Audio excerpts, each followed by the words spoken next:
Hi, I'm Joe. Welcome back. This is the Ultimate Love Letter. Thank you to my beautiful community for tuning in again, ready to listen in on what God has for us. Thank you so much for engaging, for subscribing. Thank you for your messages on Instagram. Your encouraging words. It's quite interesting because I was speaking with a friend who told me that my voice was just so calming that she could almost like just relax and fall asleep to the sound of my voice. And in that moment, I thought, God, when did you do that? Right? When did you heal my voice? It seems like just about, a few years back, I was very self-conscious about my voice and the way that I spoke. I use filler words like, I remember actually going to Toastmasters many years back, trying to help me become a better speaker just for myself, right? I had no desires of public speaking. I just wanted to feel more confident using my voice. And I remember praying and intending God, God, just help me with my speech, help me to be able to speak my truth. And through the years, it became clear that God was healing my throat chakra. I began to just speak my truth with such conviction and purpose, and I felt confident speaking my truth. What I did not realize up until, last week when my girlfriend said like, oh my goodness, your voice just sounds so soothing. I hadn't realized in that moment that God actually healed my speech. I would have, like, when did that happen, God? I actually asked him, when did you do that? So, again, that's just a reminder of the power of God when he's using us, when we're asking for healing over our life. God will heal as we're letting go, as we're surrendering just to his divine calling, to his will, to his works, and that's what I want to get into today, surrender. And what it means to surrender. I know, back in the day, when I used to hear people say, surrender to God's will, I would think, goodness, but I want to live, right? Like, I want to be able to have the ability to say and do the things I want to do in my life. Surrender, how society usually portrays it as, being less victorious, right? Like we're surrendering a game. That means we lost the game, or we're surrendering to God's will. That means, whatever he has for us, we must do. And that is true. But how we think about it often is like, okay, so if I'm doing what God wants me to do, then that means I'm not doing what I want to do. And here's the truth. And I only know the truth, yes, because, God explains what surrender really means in the Bible, but really, I know the truth personally because I'm a living testament, because I see what God does with my surrender. When we are surrendering to God's will for our life, what we'll find in that surrender is total freedom to actually live the life that we really intend on living, meaning we become freer in God's will with our surrender to God. We become more playful when we're surrendering to God. We're able to live free. Why? Because once we surrender to God, we no longer need to surrender to anything else, and we will not surrender to anything else.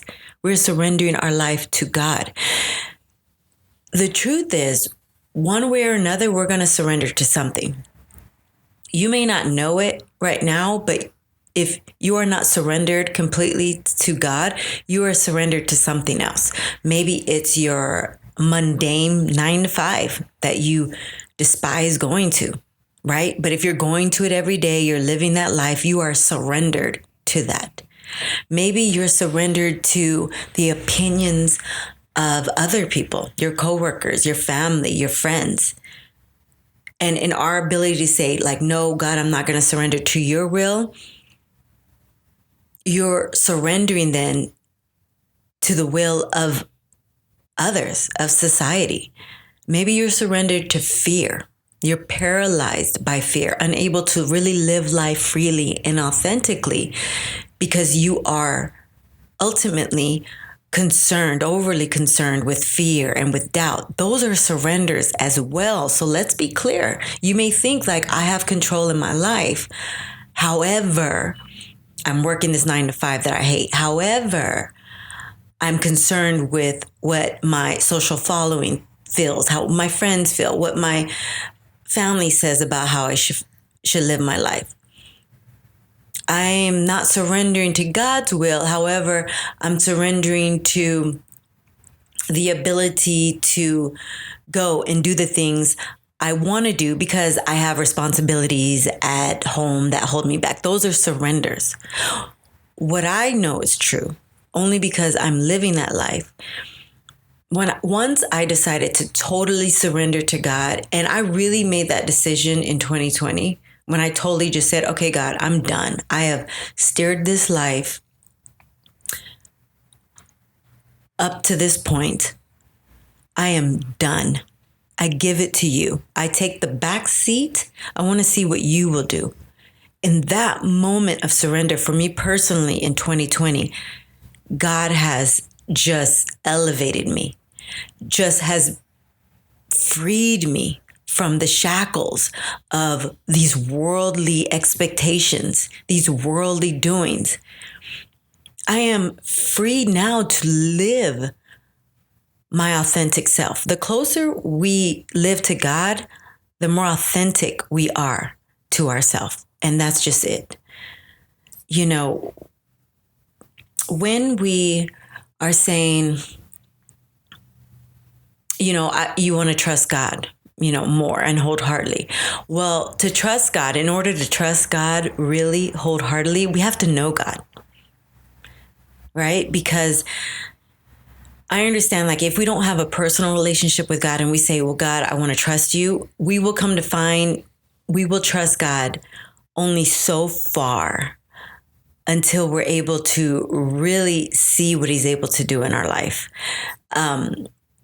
Meaning, it's fine, Danny, to say, oh, I trust God when things are going relatively well as far as our standards. But once it's time to move into the darkness, once God guides us and says, okay, now you're going to go here and you're going to do that, and we don't understand it, if we're not trusting God fully, those are usually the points where most of us say, okay, God, that looks pretty dark, looks very chaotic, certainly looks uncertain. I'm going to stay on this side. That's usually about as far as our trust goes. But when we are totally surrendered and we say, God, use me for your will, period. And we go where God says to go, even though it looks chaotic and uncertain, then we see God move miracles in the darkness, in the uncertainty. That's when we begin to really cultivate that relationship with God. It's through our total surrender and our total will. You know, there's really nothing to fear when you are living a life totally given to God. Actually, now being on that side, it is everything to fear when we're not surrendered to God. When we're not surrendered to God, meaning we're surrendered to things of the world, I know, as living on both sides, being surrendered to things of the world is chaotic. It's stressful. Yeah, we may seem like we're in control, but we are totally out of control. We are moved and swayed with things happening on the surface, things that seem real, right? Because they're unfoldings in our life. But what we're failing to understand is really very unimportant things that are really not fulfilling us or anybody else. If they're not fulfilling to God, they are not fulfilling to anything of real purpose, of real value. And that's just the truth of the matter. And you can feel it too. When we're saying, oh, our life is just, I don't know what it is. I just feel like there's a blank space. So if we're saying we just feel unfulfilled in our job or unfulfilled in our relationships, it is because we are leaving God out of the equation. Only things of God can truly fulfill. Let me say that again. Only things from God, for God, can truly fulfill. Fulfill you, fulfill others, fulfill your purpose, fulfill your dreams, fulfill your passion. It comes from God. We are designed, we are hardwired for that purpose. And so when we are out of alignment with that purpose and that truth, we're not going to be fulfilled or sustained or comfortable or free because we are misaligned with surrendering our life to God. Now, what that means, I remember a girlfriend back in the, early 2000s telling me, at that time I was a Christian, quote unquote, living a religious life, right? Meaning I went to church, I helped in church, I paid my tithes, but my heart really wasn't totally unchanged, not totally, not yet.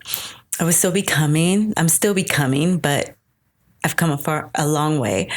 But I remember my girlfriend saying, isn't it boring, right?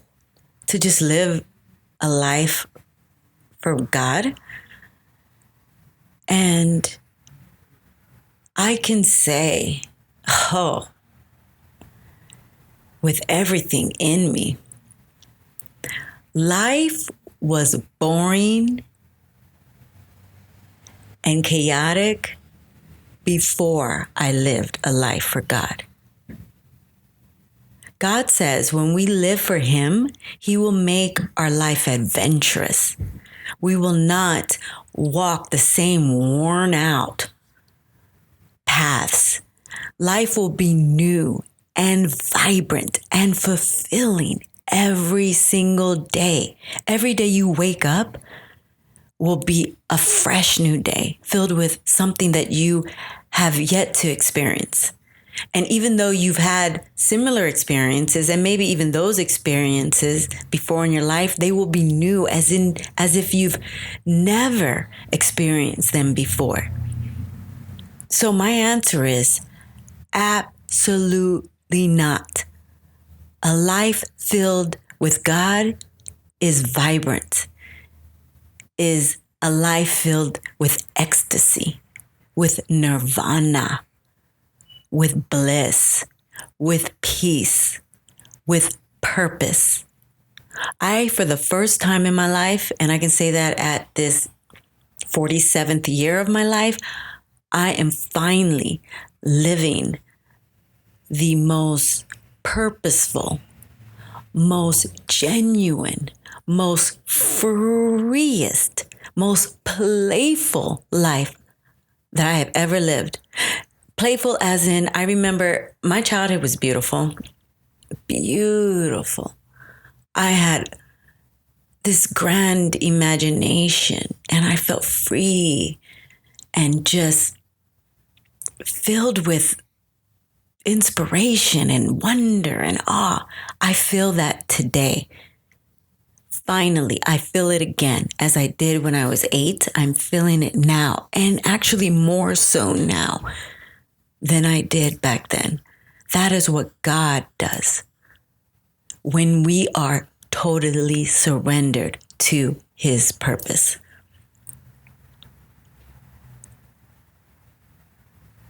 And I know that we think, okay, well, if I'm surrendering to God, then that is the end of everything I know. No, no, no. We get it wrong. It is the beginning of everything you've never known. It is the beginning of magic. It is the beginning of the most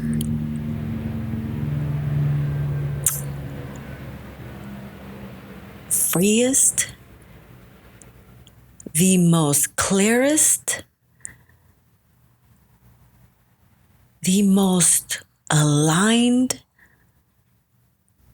time of your life. The shackles fall off the moment we say, God, I surrender to you.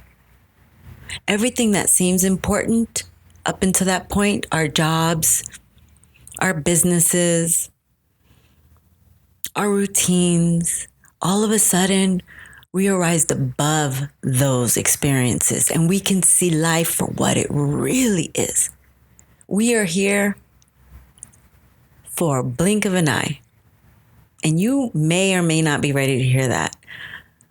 But that is not to worry us. That is to encourage us. What will we do if we just said all we had was today? Because technically all we really have is right now, this moment. What will you do if you knew that tomorrow you would enter heaven? How would you live your life today? Well, basically, that is how God is designing us to live, just for right now. Because all of this will be gone sooner than you know it. We will live longer on the other side of eternity, far longer than where we're living here on this earth. This is the warm-up lap before the big game. When you really think about it like that, because that's true, what the hell are we worried about? Why are we rigidly holding on to anything here? Get freaking playful. Go do the things that God has placed on your heart to do. Go preach the truth that God is putting on your heart to preach. Those gifts, the artist in you, the singer in you, the writer in you, the things that you love to do when you're a kid, God is asking you, do those things. Those are the gifts that you are to give to the world. Those are the gifts that God wants you to give. That is the playtime God is asking you to engage in right now. I remember not too long ago, maybe a few weeks ago, I was kind of wrapped up in whatever. I don't even remember it now. It was just a few weeks ago. It didn't matter, but it seemed like a serious moment. It may have been to do with business or, I don't know, something heavy. And I remember just being like rigidly attached to it in my head for a moment. And those who know me know that I don't really hold on to anything. I'm really just carefree. I live for the moment. I have mastered this. I live for the moment. But I am human, and so I was attached to this for this moment. And God just reminded me, I could almost hear God laughing. Like, he snapped his fingers like, hello, snap out of it. You're only here for a moment.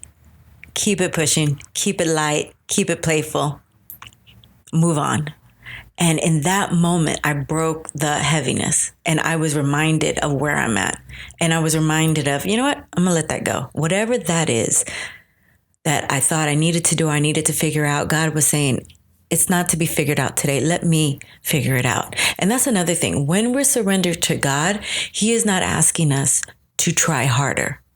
All he's asking us to do is trust more. How much more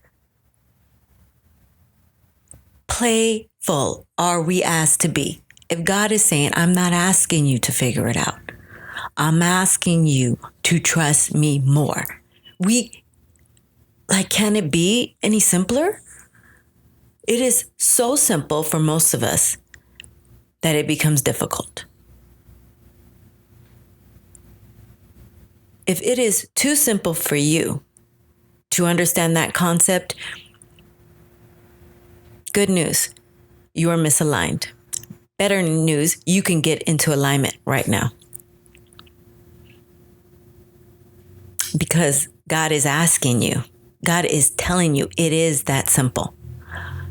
Get into alignment of trusting Him, surrendering to His will, which you will find once you surrender to His will, everything that you truly desire, your soul purpose, your dreams, everything you really want deep down inside of you, you will begin to live in alignment with that very essence of you. Why? Because that is the essence of you. Because that is the true you. So, what is there really to concern ourselves with when God is asking to simply surrender to Him? Surrender to His will and just become everything that you have intended to become. Get out of your own way and give it to God. It's blissful on this side, y'all. I want everybody to come, but as I've said it before, I know everybody can't, but I want you to come. Will you join me in playtime? Will you join me in this beautiful adventure that we call life here right now? I call it playtime. And with that being said, I'm going to end this playtime and go on to my next playtime. So thank you for joining me. Thank you for listening to me. Thank you for listening to God. Now I want to listen to you. What did you think about this, all that was said? Does it resonate? Are you willing to align with God's purpose, God's will over your life? If you are willing, you're going to find yourself in effortless ease. You're going to find yourself that everything that's good, everything that serves you is going to be coming towards you at rapid rates because you're no longer forcing an outcome. You are simply allowing all of it to come to you. Because why? You have surrendered it all to God. And so He knows you need things, you desire things. He desires things for you. He will get busy giving them to you. You are royalty. Remember who you are. You are a child of the Most High. What more do you need? What more could you possibly want? Everything you desire is already your birthright. He wants to give it to you. He can only give it to you through your surrender. Until next time, please reach me. I am on Instagram at The Ultimate Love Letter. Also on TikTok at The Ultimate Love Letter. On YouTube at The Ultimate Love Letter. I'm here to serve. How can I be of service to you? Let me know. Until next time, love yourself and love others. We'll conversate soon. Bye for now.